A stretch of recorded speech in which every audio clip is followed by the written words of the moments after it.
ce matin, dans le chapitre 8, on va voir le seul sacrificateur puissant pouvant racheter nos péchés. Puis la nouvelle alliance promise. On va voir ce que le chapitre 8 nous réserve à cette étape-là. La semaine dernière, on avait vu semblable à Melchisédek, roi de Salem, puis roi de paix. Mais plus grand puis plus puissant. Un autre ordre de sacrificateur que celui donné à Moïse, que Dieu avait dit à Moïse, puis il y avait un ordre de sacrificateur quand la loi a été donnée. Mais Jésus, il vient d'un autre ordre. Puis ça a été fait par le serment de Dieu, celui qui était promis, le Fils, qu'on retrouve dans le psaume 110. On a vu aussi que la première ordonnance a été abolie par Christ.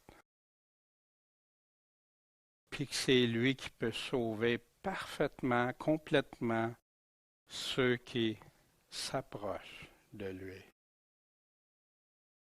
On n'a pas besoin d'aller ailleurs qu'à lui. On n'a pas besoin de quelqu'un d'autre que lui, le seul médiateur. Le seul qui a les paroles de vie éternelle, par lequel on puisse être sauvé. Bien, on va, avant de faire la lecture, Christian, si tu veux t'approcher, puis on va prendre un temps de prière, demander à notre Dieu. Bon Père céleste, on rouvre ta parole, la parole que tu nous as laissée par ton Esprit Saint, par tes hommes que tu as choisis de nous révéler ta vérité, Seigneur. Puisses-tu nous guider ce matin, qu'on comprenne bien, qu'on puisse cheminer avec toi par ton esprit, par la sagesse, l'intelligence que toi seul peux nous donner. Puis qu'on puisse surtout bien assimiler et mettre en pratique les choses que tu nous dis pour notre plus grande bénédiction. En ton nom, Jésus, notre Maître et Sauveur. Amen.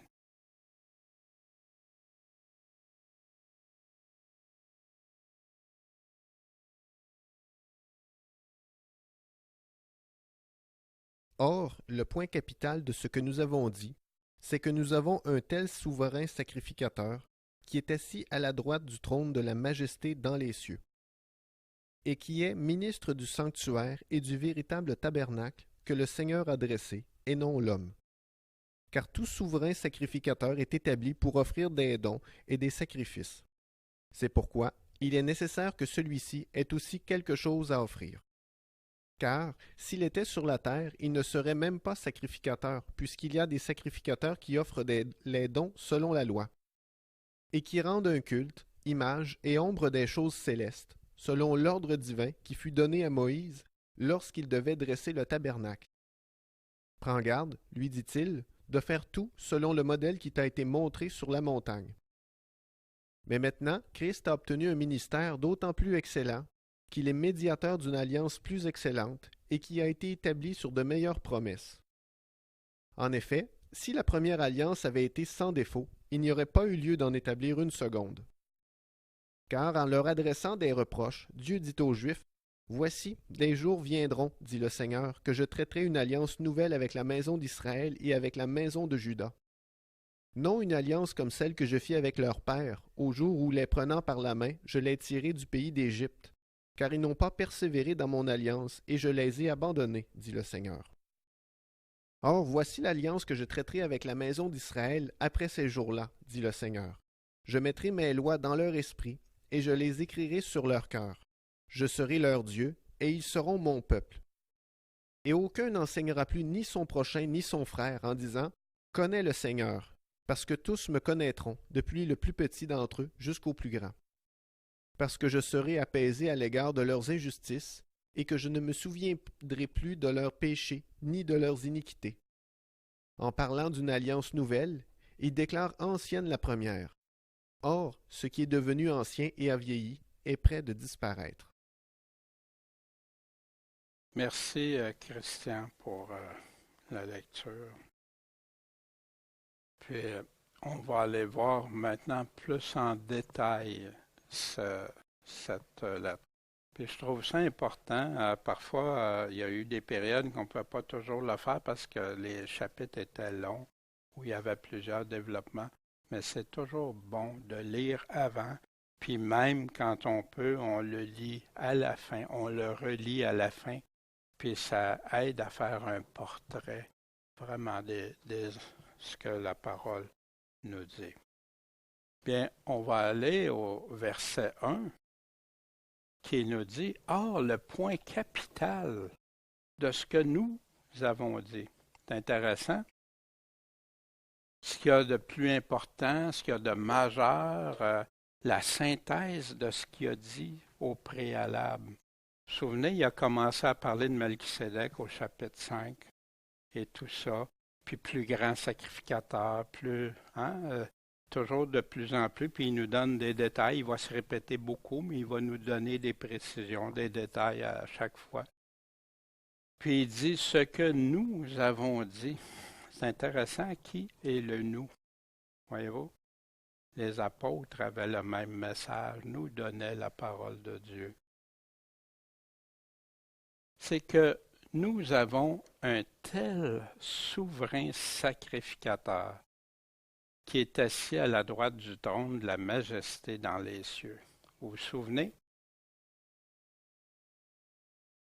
Au trône de la grâce, l'importance de tout ça.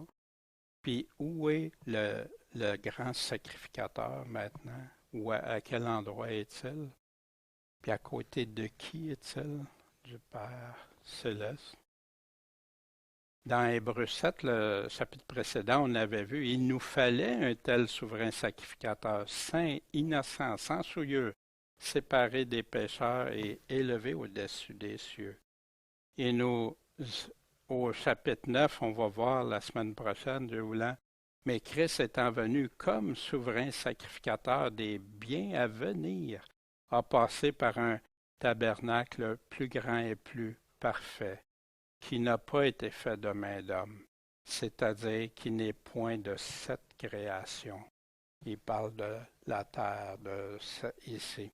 On va aller voir ça, on va le voir ce matin plus en détail. Puis vous vous souvenez l'importance assis à la droite. L'Éternel a dit à mon Seigneur, assis-toi à ma droite jusqu'à ce que j'ai fait de tes ennemis le marchepied de tes pieds. Wow, la toute-puissance. Quand on lit assis à la droite, c'est pas un sacrificateur faible, c'est un sacrificateur tout-puissant puis qui va régner à 100%. C'est intéressant, on l'a appelé Jésus le ministre. Hein?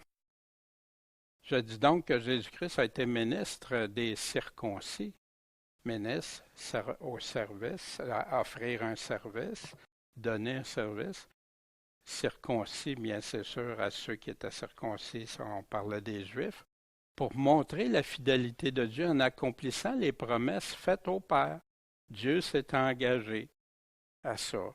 Et afin que les gentils glorifient Dieu à cause de sa miséricorde. Fait que non plus seulement le peuple juif, mais maintenant les non-juifs, selon qu'il est écrit. C'est pour cela que je te louerai parmi les gentils, que je chanterai à ton nom. Et les encore gentils. Gentils, c'est nous. À moins que vous soyez d'origine juive, mais même à ça, on est rendu maintenant un seul corps. Réjouissez-vous avec son peuple. Encore, nation, louez tout le Seigneur, et peuple, célébrez-le tous. Ésaïe dit aussi, Jessé aura un rejeton qui se lèvera, pour gouverner les gentils, puis les gentils espéreront en lui. C'est ce qu'on fait, nous, on espère en lui. Fait que Jésus est un ministre non pas juste du peuple d'Israël pour le service, mais pour tous ceux qui vont espérer en lui, qui vont croire en lui. Puis il est ministre du sanctuaire et du véritable tabernacle. Pourquoi qu'il dit véritable tabernacle? Parce qu'il dit celui que le Seigneur a dressé et non l'homme. Parce que Dieu avait donné des directives à Moïse d'établir un tabernacle. C'est ce qu'on va regarder ensemble. Tabernacle, tente, abri. Hein? Puis d'ailleurs, le peuple juif, encore plusieurs vont fêter la fête des tabernacles, hein? Puis ils vont se faire des tentes, même sur le balcon ou dans un camp ou en quelque part. Ils célèbrent encore la fête des tabernacles.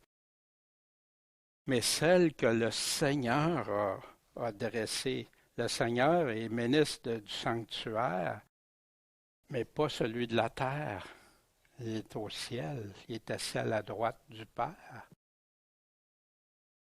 Dans 2 Corinthiens, il nous dit, nous savons en effet que si cette tente, notre demeure terrestre, est détruite, là, à ce moment, il parle de notre cœur, nous avons dans les cieux un édifice qui est de Dieu, une maison éternelle qui n'est pas faite de main d'homme.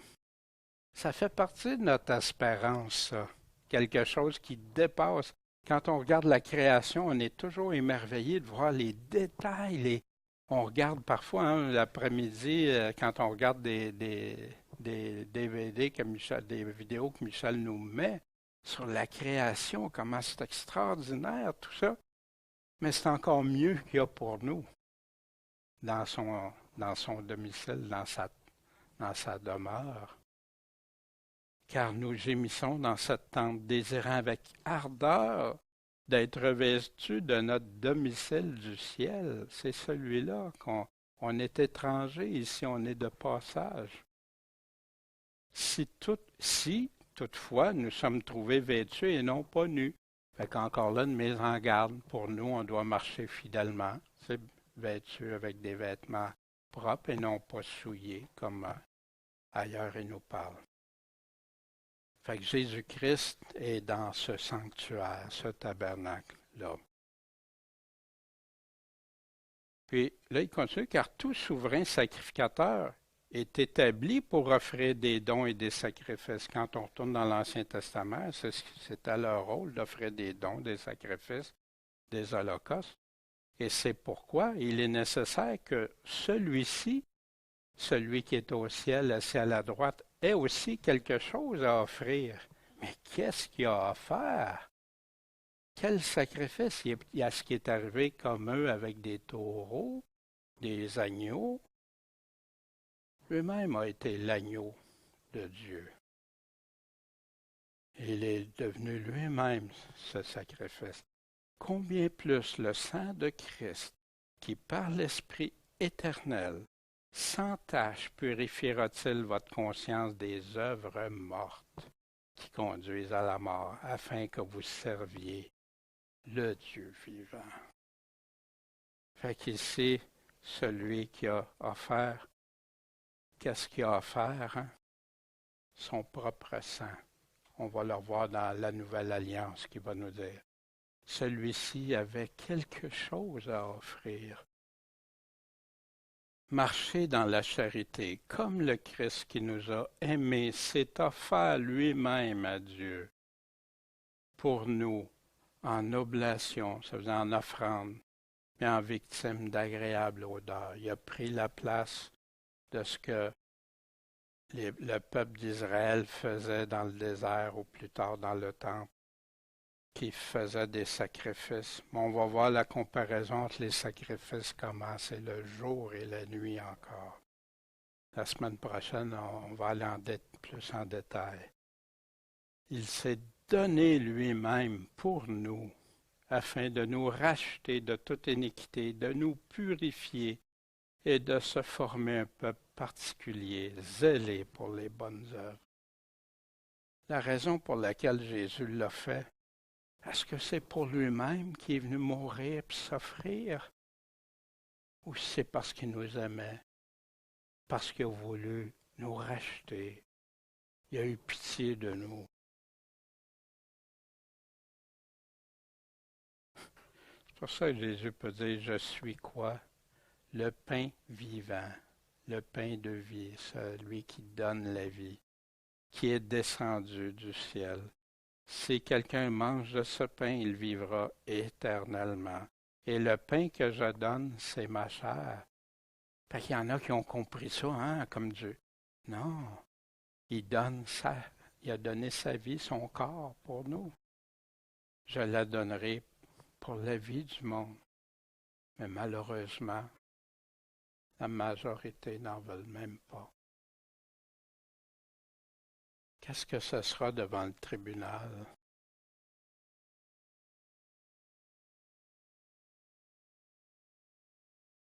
Mais s'il était sur la terre, il ne pourrait pas être sacrificateur, il ne serait même pas sacrificateur, puisqu'il y a des sacrificateurs qui offrent les dons selon la loi.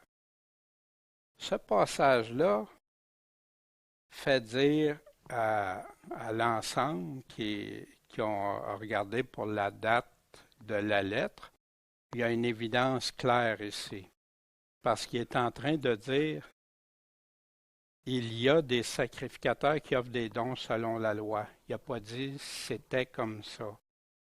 C'est ça qui démontre que cette lettre-là a été écrite avant l'an 70, parce qu'ils ont continué à offrir des sacrifices même après Jésus. Mais c'était plus ça. Jésus était venu abolir ça, mais il y en a qui n'ont pas compris. Puis quand Paul parle aux Hébreux, il est en train de le faire, il veut le faire réaliser tout ça, les amener. Non, non, retournez pas à ça. On va le voir plus tard.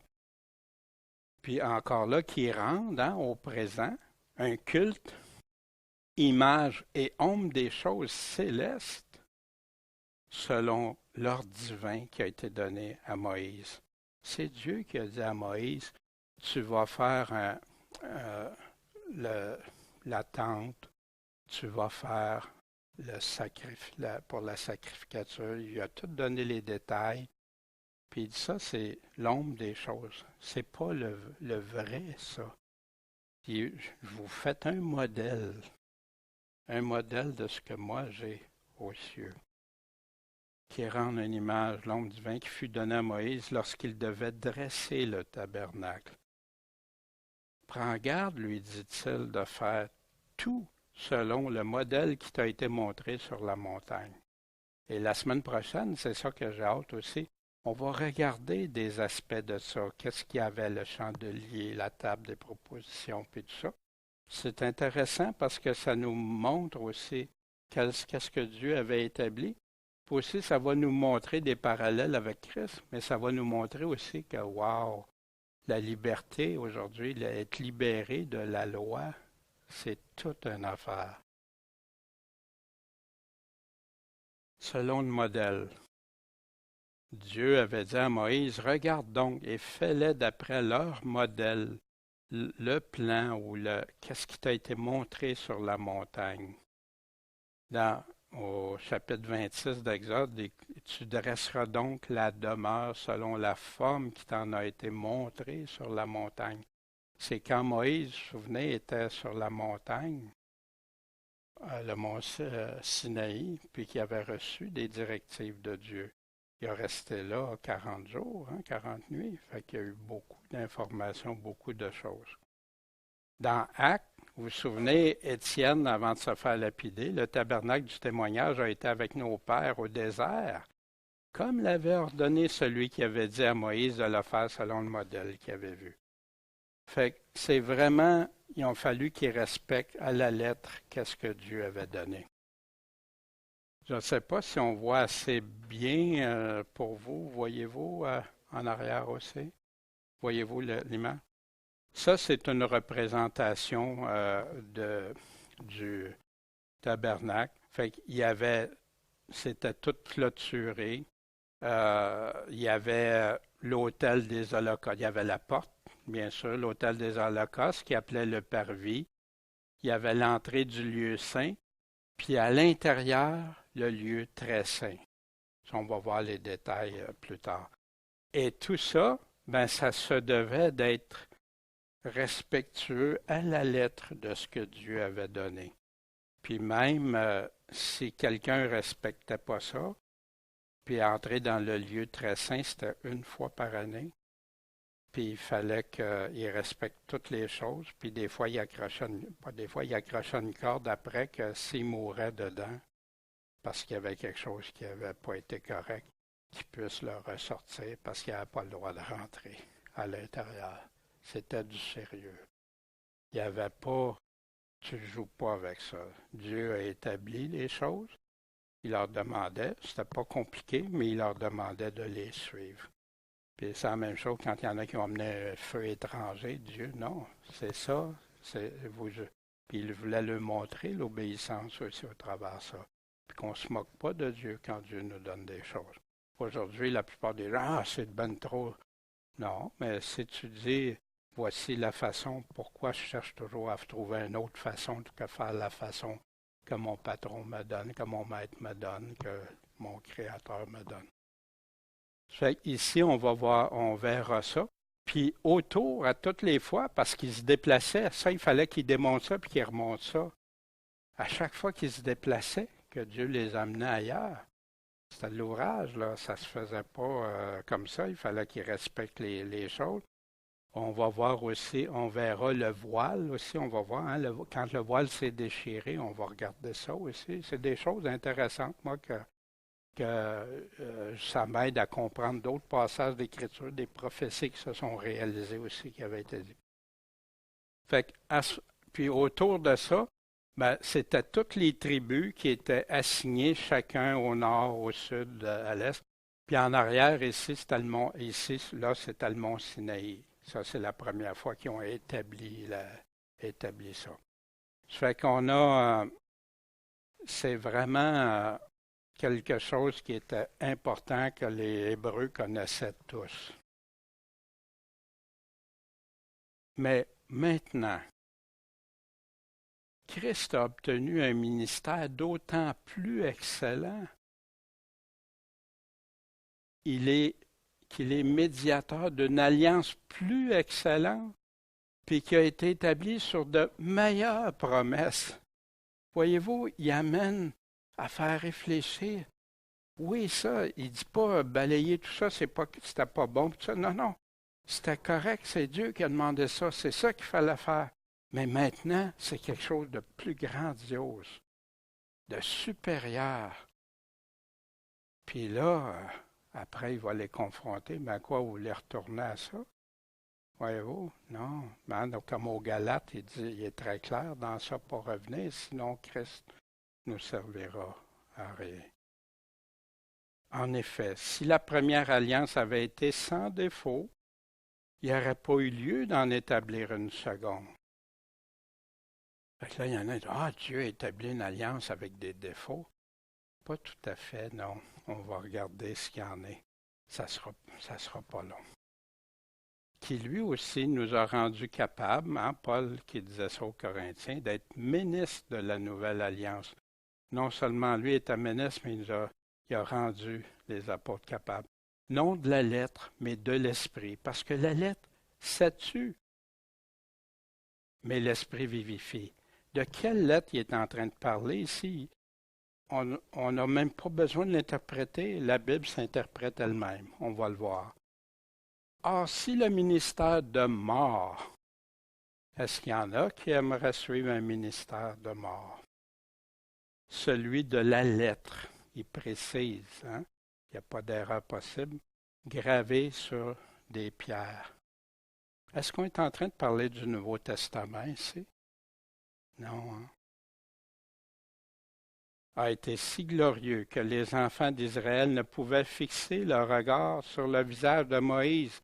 Fait qu'on sait quand ça a été gravé sur des pierres, puis qui était là, puis où c'est arrivé, à cause de l'éclat de son visage. bien que cet éclat dût s'évanouir. Combien le ministère de l'Esprit ne sera-t-il pas plus glorieux? La même pensée en arrière qui est en train de dire plus excellent, plus grand, comment que c'est incomparable dans le fond. Car si le ministère de la condamnation, de la mort, l'ancienne, a été glorieux, le ministère de la justice abonde bien plus en gloire. En effet, ce premier ministère qui a été glorieux ne l'a pas été à cause de la gloire surabondante du second. Voyez-vous, il n'est pas en train de mépriser la première alliance, mais il est en train de dire non, ça donnait ça. Mais maintenant, on a une alliance grandiose, une alliance qui accorde toute la miséricorde, qui nous accorde plein de choses. Car si ce qui devait prendre fin a été glorieux, ce qui est permanent, ce qui est éternel, est beaucoup plus glorieux.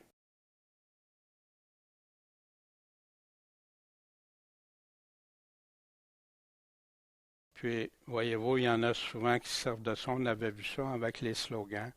La lettre qui tue, il y en a qui proclament que c'est la parole de Dieu, que c'est le Nouveau Testament même et tout ça. Non. L'esprit, c'est l'esprit qui vivifie. La chair sert de rien. C'est quoi qui sont esprit et vie? C'est les paroles que je vous dis. Celui qui a les paroles de la vie éternelle. Puis malheureusement, dans le groupe des 70 disciples qui avaient fait des miracles, qui avaient prêché pour Jésus, ils ont cessé de croire, ils l'ont abandonné. Ils ont arrêté, tes paroles sont trop dures pour nous.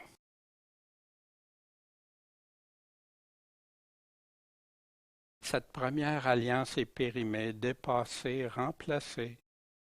Si donc la perfection, on a vu ça au chapitre 7, s'était trouvée dans le sacerdoce lévitique, car c'est à celui-ci que se rapporte la loi donnée au peuple.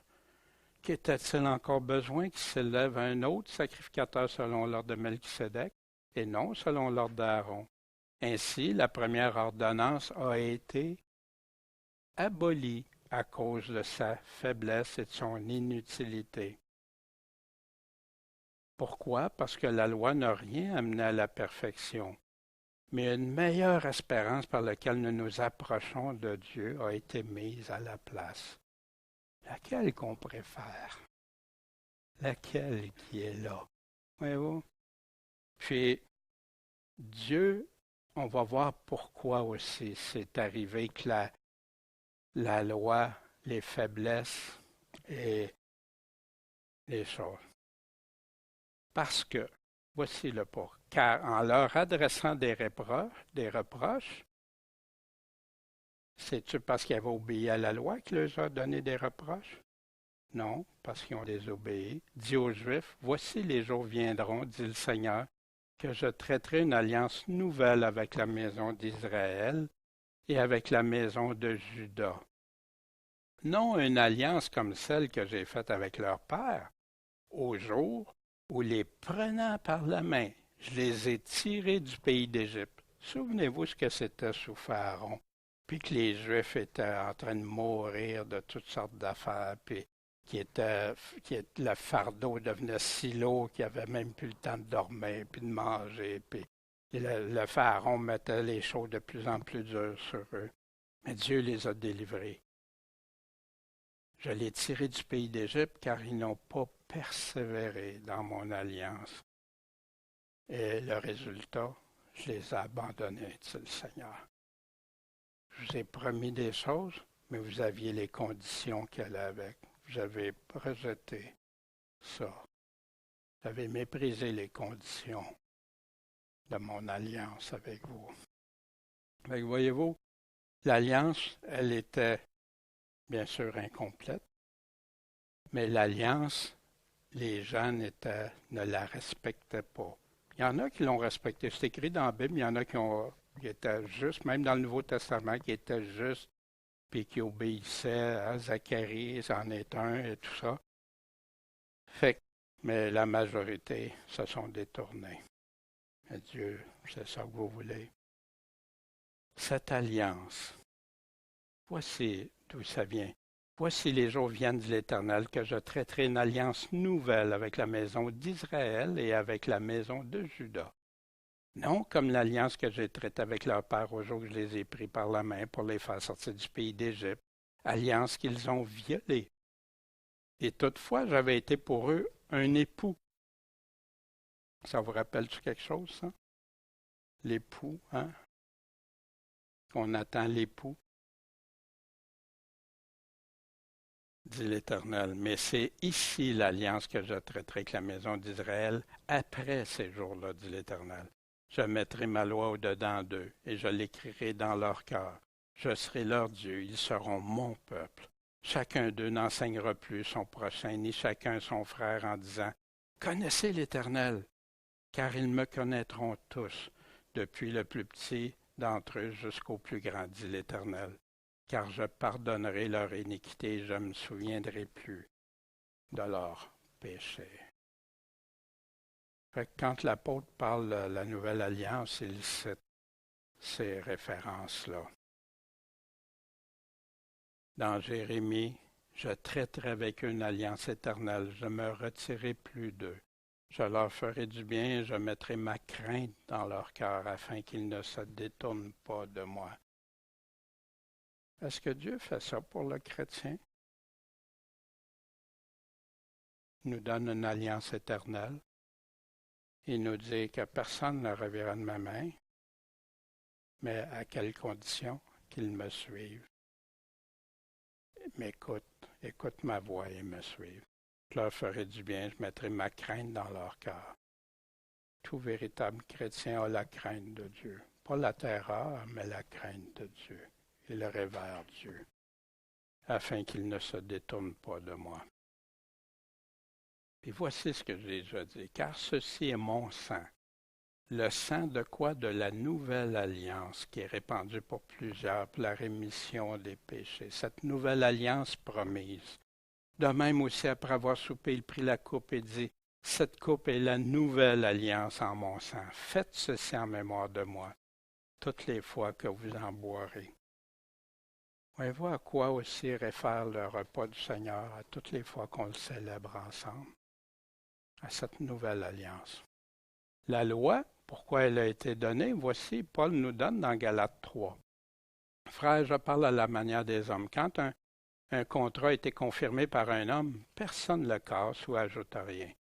Or, les promesses ont été faites à Abraham et à sa postérité. Il n'est pas dit à ses postérités comme s'il s'agissait de plusieurs, mais comme d'une seule.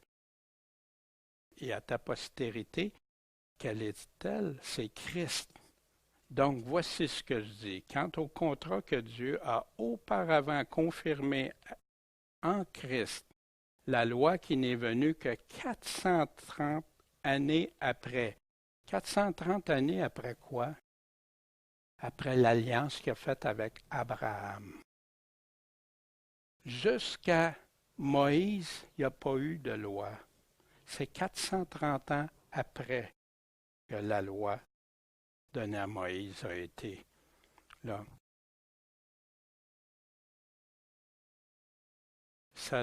La loi qui n'est venue que 430 ans après n'a pu l'annuler pour abolir la promesse. La promesse est venue avant la loi.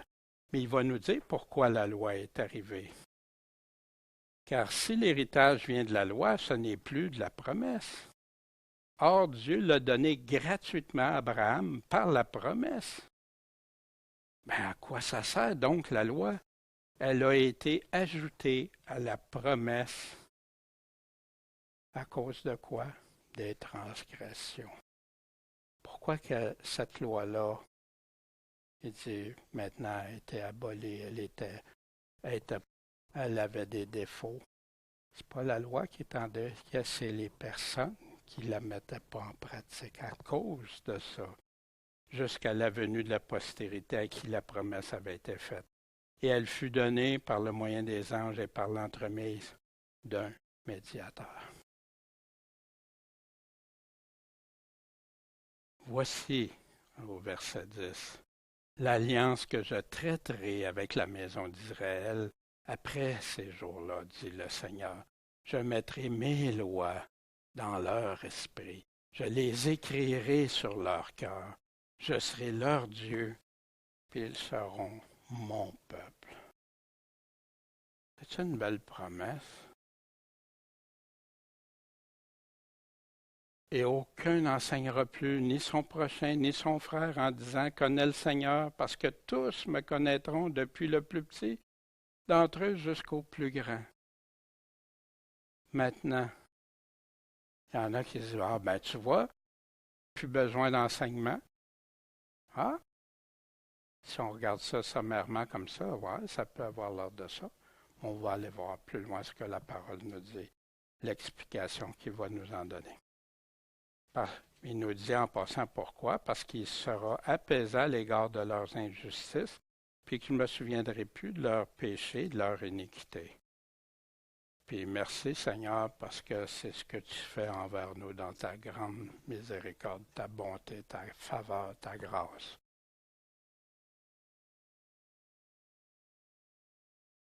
Pourquoi encore cette nouvelle loi? Il dit au peuple d'Israël, je vous rassemblerai du milieu des peuples, je vous recueillerai des divers pays où vous avez été dispersés. Je vous donnerai la terre d'Israël. Ils entreront, feront disparaître de son sein toutes les idoles et toutes les abominations. Je leur donnerai un même cœur. Je mettrai en eux un esprit nouveau. J'ôterai leur chair, leur cœur de pierre. Je leur donnerai un cœur de chair afin qu'ils marchent selon mes statuts, qu'ils gardent et observent mes ordonnances. Ils seront mon peuple et je serai leur Dieu. Mais pour ceux dont le cœur marche au gré de leurs idoles et de leurs abominations, je ferai retomber leur conduite sur leur tête, dit le Seigneur, l'Éternel. Ça, en passant, il y a une partie qui est accomplie pour ceux qui se sont convertis. C'est ça qui parle dans Romains 11. Pour des peuples juifs. Paul est un juif, il s'est converti, il a goûté à ça. Mais il dit aussi au chapitre 11 que quoi? Quand va être complété les gentils, là, il y en a des Juifs qui vont pouvoir être réintégrés, que tout ça va être accompli en totalité. Alors, on va tous enseigner de Dieu. D'où ça vient? Parce qu'il n'a plus besoin d'enseignement. Il est écrit dans les prophètes, ils seront tous enseignés de Dieu. Quiconque a écouté le Père et a été instruit, enseigné par lui, vient à moi. Ce n'est pas que personne n'ait vu le Père, si ce n'est que celui qui vient de Dieu, celui qui a vu le Père. Celui-là a vu le Père. En vérité, je vous le dis. Celui qui croit en moi a la vie éternelle. Je suis le pain de vie. Fait que tous enseignés de Dieu. Maintenant, on sait que ce n'est pas tout le monde. Parce qu'il y en a beaucoup qui ont été enseignés dans le temps de Jésus, mais il y en a beaucoup qui ont rejeté aussi. Mais Jésus, il dit, ils ont été enseignés de Dieu, instruits par lui, ben il vient à moi. Si tu as vraiment reçu ça. Allons voir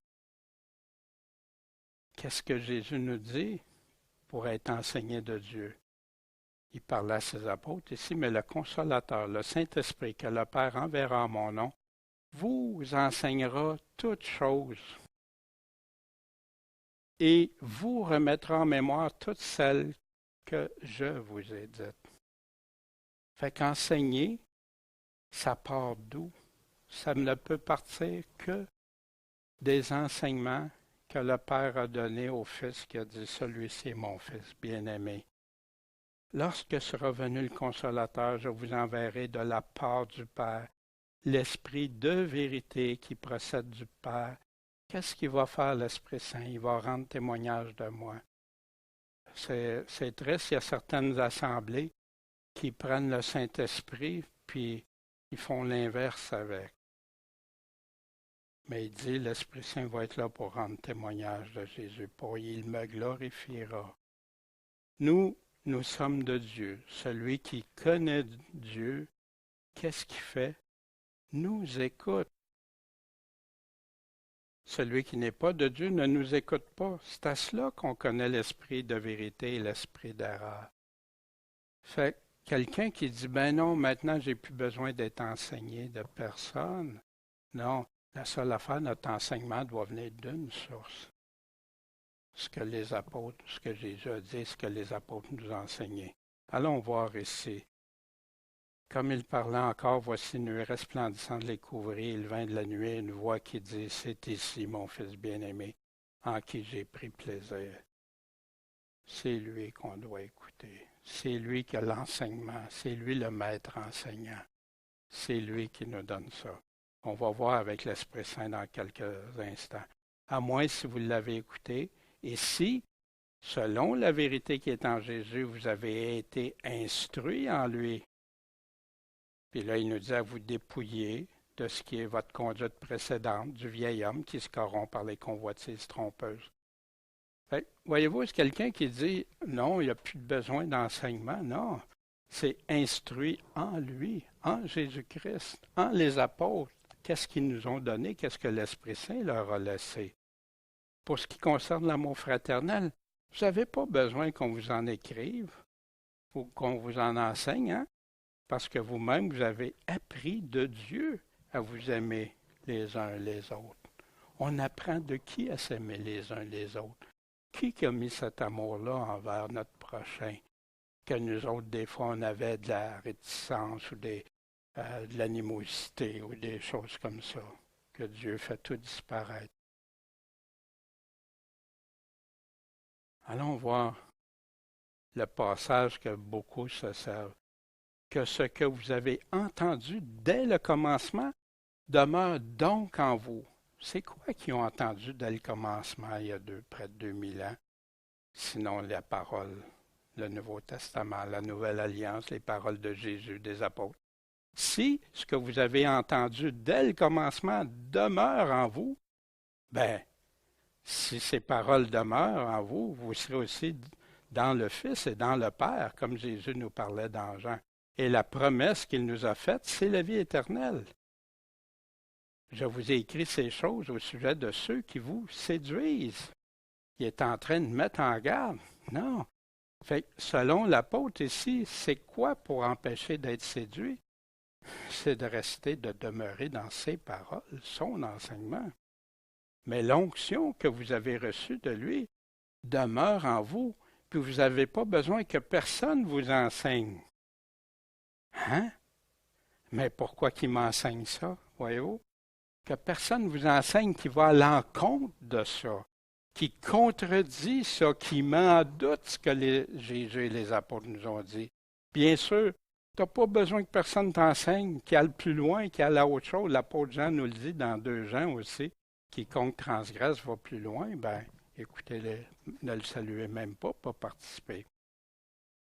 L'onction que vous avez reçue de lui demeure en vous et vous n'avez besoin que personne vous enseigne, mais comme cette même onction vous enseigne toutes choses, et qu'elle est véritable, et qu'elle n'est pas un mensonge, demeurez en lui selon qu'elle vous enseignez.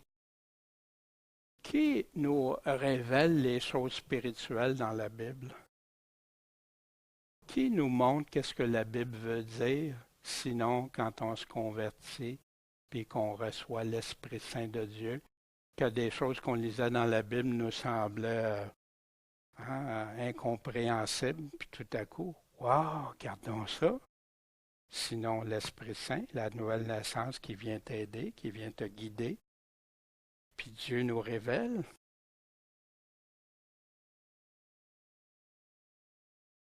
Selon qu'elle vous enseigne. Maintenant donc, petits enfants, demeurez en lui. Puis il nous dit ici que ses paroles demeurent en nous. Demeurez en lui afin que quand il paraîtra, nous ayons de la confiance et que nous ne soyons pas confus devant lui à son avènement. Si vous savez qu'il est juste, sachez que quiconque pratique la justice est né de lui, qui vit, qui m'en pratique ses paroles de justice.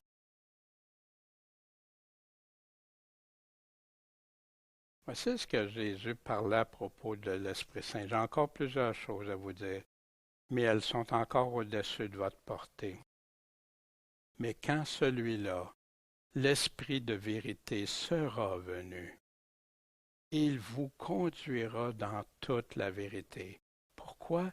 Parce qu'il ne parlera pas de lui-même, mais il dira tout ce qu'il aura entendu et vous annoncera les choses à venir.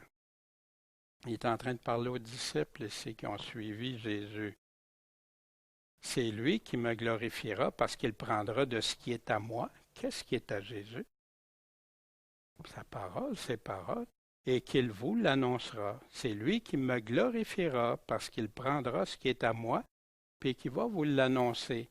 Il va vous le rappeler, tout ce que je vous ai dit. Puis il y en a plus encore.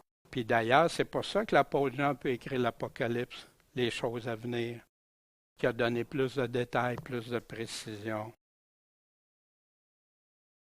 Puis il nous dit comment demeurer en lui. Celui qui garde ses commandements demeure en Dieu et Dieu en lui. Et nous connaissons qu'il demeure en nous par l'Esprit qu'il nous a donné. Son Esprit Saint nous le confirme. Mais quand tu n'es pas sauvé, tu ne l'as pas, cette confirmation-là. Tu ne vis pas.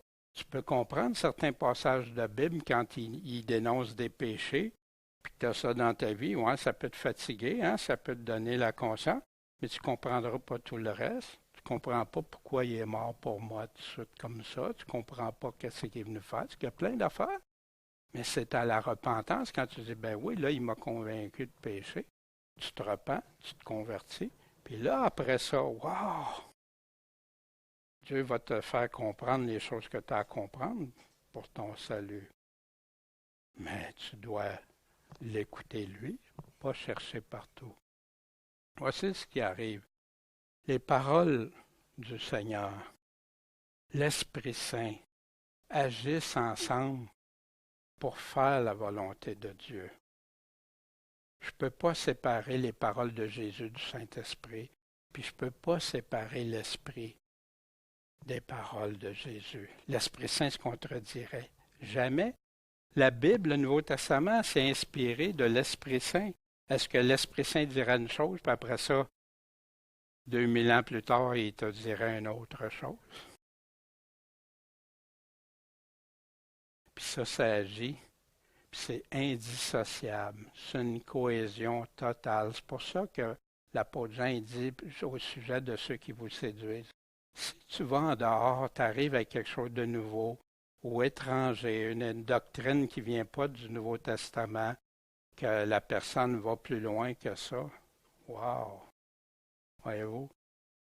C'est en cohésion, puis ça contredit ce que l'Esprit Saint a déjà laissé dans le Nouveau Testament, des nouvelles révélations.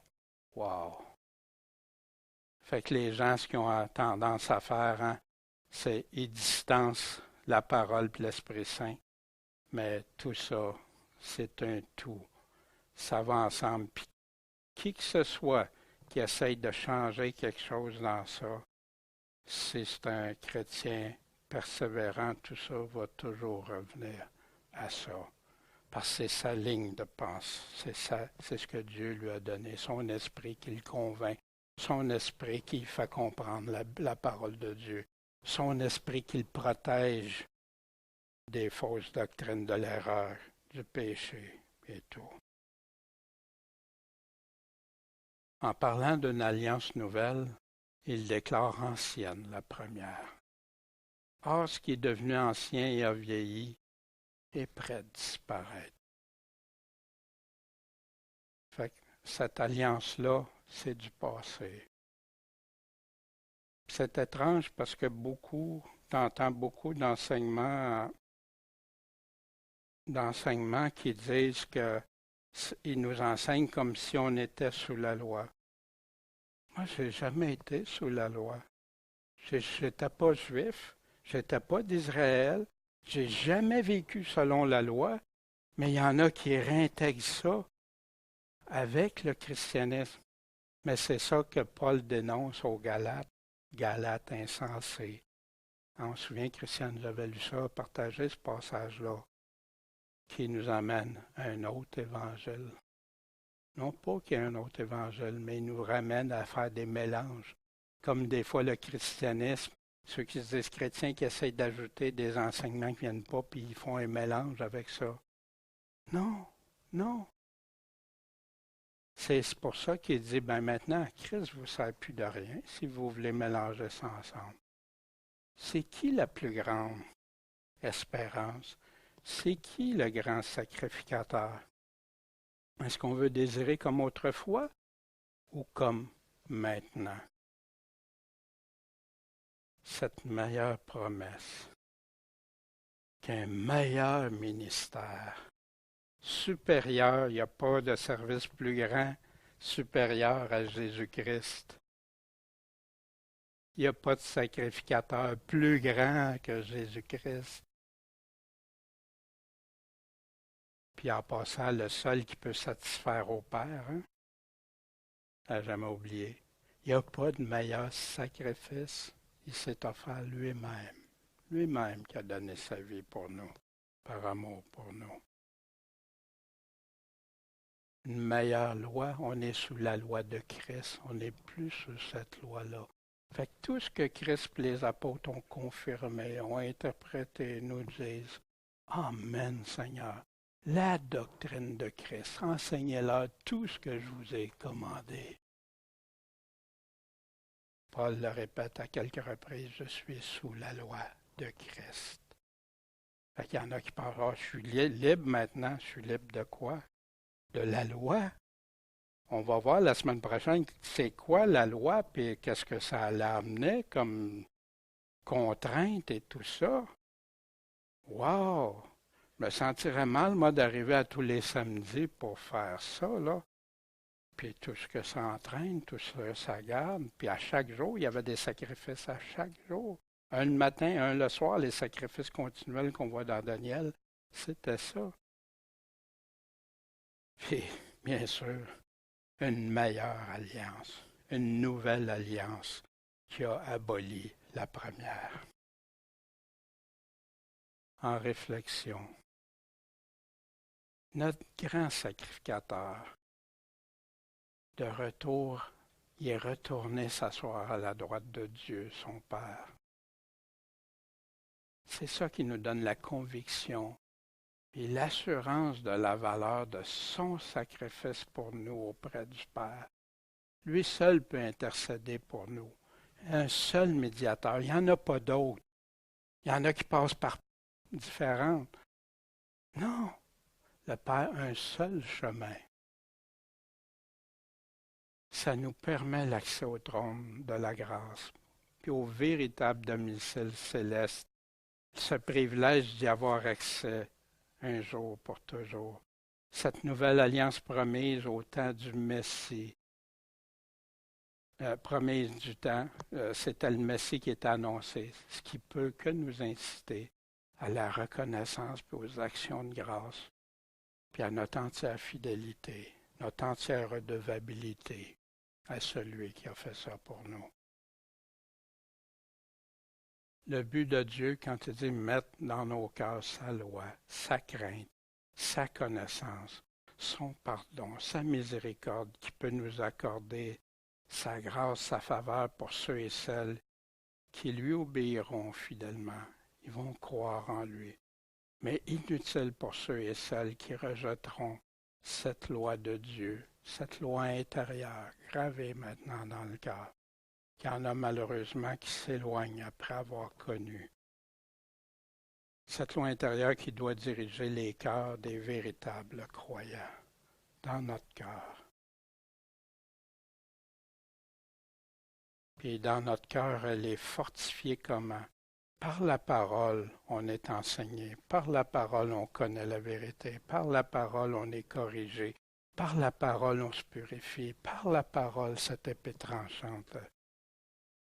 L'exemple du peuple choisi d'Israël qui n'ont pas obéi à son alliance, puis qui ont été rejetés, nous met en garde de veiller, de prier, de le suivre fidèlement avec le véritable amour selon Dieu. Puis, pour nous, je crois que ce chapitre qui s'adressait premièrement au peuple hébreu peut nous être très éducatif, très révélateur Il nous a amenés, comme l'auteur fait à différents chapitres, à nous amener encore plus proche de voir toute l'importance que Jésus-Christ revêt pour nous. Que sans lui, là, wow, tout s'écroule. C'est ça qui dit de demeurer en lui, puis qu'en lui, ça va porter du fruit, ça va bâtir, ça va créer des personnes qui l'aiment de tout leur cœur, puis qui aiment leur prochain comme eux-mêmes. Bon Père Céleste, merci de ta parole.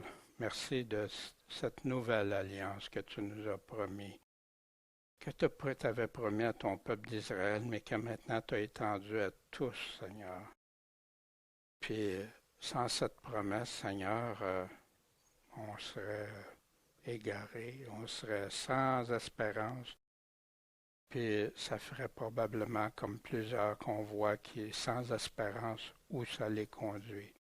Il y en a même à s'enlever la vie, d'autres à vivre comme s'il n'y avait pas de lendemain, d'autres à faire tout le tort à tous ceux qui peuvent pour être plus puissants ou avoir de l'argent et tout ça, puis en pensant qu'ils ont à répondre de rien.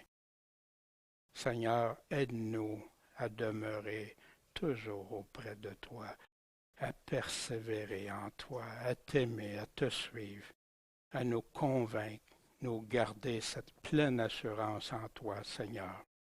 C'est en toi qu'elle se trouve, cette assurance-là. En ton Saint-Nom, Jésus-Christ, Maître et Sauveur. Amen.